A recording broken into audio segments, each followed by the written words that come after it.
It's almost 40 minutes past the hour. Time to check travel conditions here on AMHQ. It has been a soggy ride this morning on I-90, the New York State Thruway from Buffalo to Albany. Look at the low clouds have settled in. Roads are wet. We've been in nonstop rain since the overnight and still rain through the morning hours here. Still could be a bit gusty, too, with winds up to about 20 miles an hour. Not a fun ride. One thing I'm noticing is that no leaves are even changed colors on the trees. So there's probably not a lot of leaves down on the streets, Kelly, but we know where there are leaves down, they're very slippery, right? Wet leaves are slick as ice. It is. It's been 19 days since Hurricane Maria ripped across Puerto Rico and the Virgin Islands. Let's get a status report on the recovery operation. Chris Krebs is a senior official at the Department of Homeland Security. Chris, good morning to you in Washington. I know you've been working both in Puerto Rico and in the Virgin Islands, and the Virgin Islands hit by both Irma and also Maria, of course. How about the electrical grid? How is that restoration going? Of San Juan, who's been very critical of the recovery efforts down through here, Carmen Yulin Cruz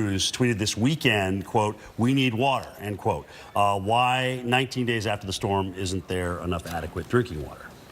So, you know, both phone lines and cell service. What's the status there? So I think of everything you've labeled, we've kind of broken down the whole disaster here. Where are we going to make the biggest inroads over the next 5 days, let's say? Krebs with the Department of Homeland Security. Thanks again for that good update on Puerto Rico. Glad to hear the positive updates. Yeah, positive updates and a great brief. We will be back more on the fires in California in just a moment.